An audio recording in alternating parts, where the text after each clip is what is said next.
사랑의 결실. 이 이야기는 실제로 작년부터 내가 겪고 있는 이야기다. 지금까지 이어지고 있고 지금 나는 너무나 무서워서 죽을 것만 같다. 이 일의 발단은 작년 10월 무렵이었다.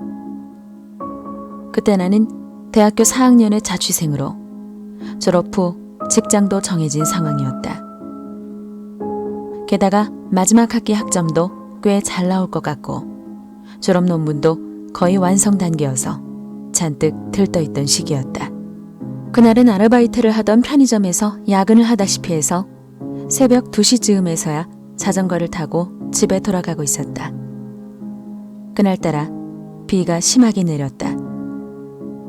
우산은 손님이 편의점에 놓고 간 것을 빌렸지만 구두가 흠뻑 젖어 발이 차가웠기 때문에 기분은 영 좋지 않았다. 집까지는 자전거를 타고 40분 정도 되는 먼 거리였다. 겨우겨우 집 근처까지 왔을 무렵 버스 정류장이 눈에 들어왔다. 거기에는 한 여자아이가 앉아 있었다. 여자아이가 예쁘기도 했고 비가 갑자기 거세져 잠시 비를 피해다 가고 싶은 마음도 있어서 나는 버스 정류장으로 들어섰다. 하지만 바람 때문에 비가 들이닥쳐서인지 여자아이는 흠뻑 젖어 있었다. 나보다 살짝 연하인 듯한 얼굴에 조금 짧은 옷을 입고 있었다. 나는 걱정이 되어 몇 마디 말을 걸었다. 이 근처에는 오토바이 폭주족이 자주 출몰하기 때문에 혹시 변이라도 당하면 큰일이라는 생각이 들어서였다. 무슨 일 있어요? 우산이 없어서 그래요? 여자아이는 약간 떨면서 얼굴을 들었다. 친구랑 싸우는 바람에 차에서 혼자 내렸는데 집도 멀고 택시도 안 와서 그냥 기다리고 있었어요. 하지만 이야기를 들어보니 벌써 1시간은 좋게 기다린 것 같았다. 택시는 한 대도 보이지 않고 우산도 없어서 어찌할 바를 모르는 채 버스 정류장에 앉아서 기다리고 있었다는 것이다. 콜택시를 부르려고 해도 전화번호를 몰라서 어쩔 수가 없었다고 한다. 지금 생각해보면 114에라도 전화를 해서 불렀어야 하는 게 아닌가 하는 생각이 들지만 그때는 나도 거기까지 생각이 미치진 못했었다. 그럼 우리 집 엄청 가까우니까 잠깐 쉬고 갈래요? 내가 택시 불러줄게요. 그래서 그 여자아이와 함께 우리 집에 오게 되었다. 수건을 빌려주고 차를 내온 다음 내가 택시를 부르려고 했지만 여자아이는 어쩐 일인지 오늘은 집에 돌아가고 싶지 않다고 말하는 것이었다. 나는 혼자 살고 있었기 때문에 스스럼 없이 여자아이의 뜻에 따라 편한 대로 하라고 했다. 편히 샤워를 하게 해주고 옷을 꺼내다 주는 도중 나는 이성을 잃고 그녀에게 덤벼들고 말았다. 그녀도 의외로 싫어하지 않아서 우리는 그대로 관계를 가지게 되었고 나는 태어나서 처음으로 직접 체내에 사정해버렸다. 그 후에 이것저것 이야기를 나누었는데 나는 그녀가 웃는 얼굴이 사랑스럽고 이야기하면 즐거워지는 좋은 사람이라고 생각했다. 이튿날 아침이 되자 나는 택시를 불러주었고 그녀는 집으로 돌아갔다.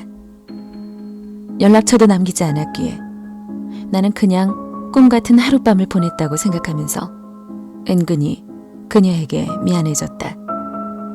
그리고 한 달 정도 지났을 무렵 지난번과 같은 요일 같은 시간에 아르바이트를 마치고 집으로 돌아오는 길이었다. 나는 그때의 버스 정류장에서 또 그 아이를 만났다. 묘하면서도 이상한 위화감이 느껴졌지만 그것의 정체가 무엇인지는 알아차리지 못했다. 그날 여자아이는 그곳에 서 있었는데 또 만나고 싶어서 기다리고 있었다고 했다. 왠지 위험하다는 생각이 들었다. 지난번의 일은 경망스러웠다고 후회하고 있었기 때문이다. 하지만 늦은 밤이었던 데다 어쨌거나 덮친 것은 나였기에 나는 그녀를 데리고 집으로 갔다. 그리고 지난번과 똑같은 전개로 이어졌다. 내가 봐도 한심하지만 그만큼 그녀와의 섹스는 굉장했다. 그 후 그 아이는 일주일에 한 번씩 나를 버스 정류장에서 기다리기 시작했다.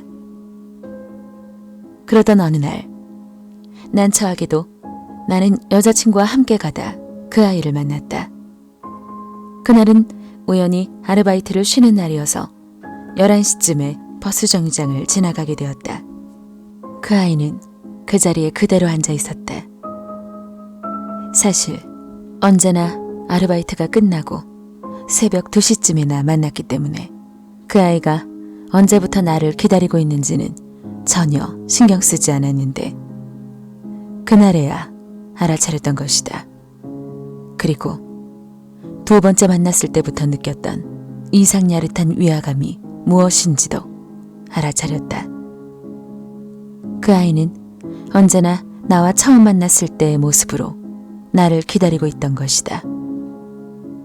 나는 등골이 오싹하면서도 아무렇지도 않은 듯 여자친구와 그 아이의 앞을 지나갔다. 지나가는 그 순간 그 아이가 얼굴을 들며 싱긋 웃었다. 식은땀이 흘러내릴 정도로 기분 나쁜 웃음이었다. 나는 달려서 도망치고 싶었지만 여자친구 앞이라 어쩔 수 없이 천천히 걸어서 그 자리를 벗어났다. 그날의 경험이 너무나 거북했던 탓에 나는 아르바이트 시간을 낮으로 돌려 더 이상은 그 아이를 만나지 않으려 했다.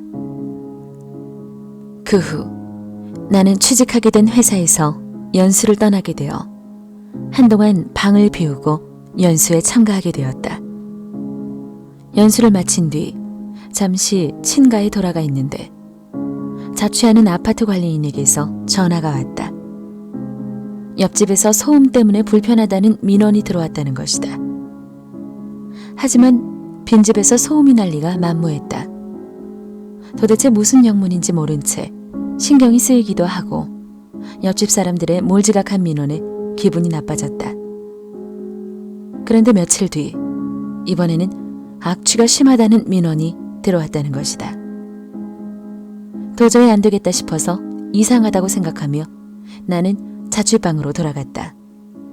그리고 방을 연 순간 코가 떨어질 것 같은 심한 악취에 나는 그만 토하고 말았다. 그 냄새는 옷장 안에서 풍겨나왔기에 나는 코를 틀어막고 간신히 옷장을 열었다. 그런데 거기에는 내가 모르는 생전 처음 보는 기분 나쁜 액체로 가득했다. 토사물로 추측되는 것과 배설물, 머리카락이 여기저기 흩어져 있고 한가운데에는 빈 깡통 같은 것이 있었다. 안에는 검붉은 피 같은 것이 채워져 있고 그 안에는 쥐의 시체 같은 것도 있었다. 하고 꼴사나운 소리를 내며 나는 서스라치게 놀라 엉덩방아를 쥐었다. 시선이 문득 천장에 닿자 거기에는 붉은 피로 분명하게 우리 사랑의 결실이에요 라는 글자가 적혀 있었다. 나는 너무나 놀라 경찰에 신고하고 수사를 요청했지만 변태를 상대하듯 이상한 눈초리로 젊은 혈기의 연애 노름으로 생각할 뿐 경찰은 그다지 진지하게 수사하지도 않고 그냥 돌아가고 말았다. 너무 무서워진 나는 어쩔 수 없이 영능력자를 찾아갔다. 영능력자는 무서운 생령이 보인다는 말만 반복했다. 4일 전 나는 서둘러 새로운 집으로 이사를 했다.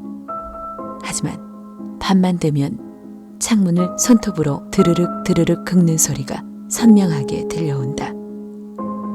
나는 이제 어떻게 되는 걸까? 죽도록 후회되고 또 너무나도 무섭다.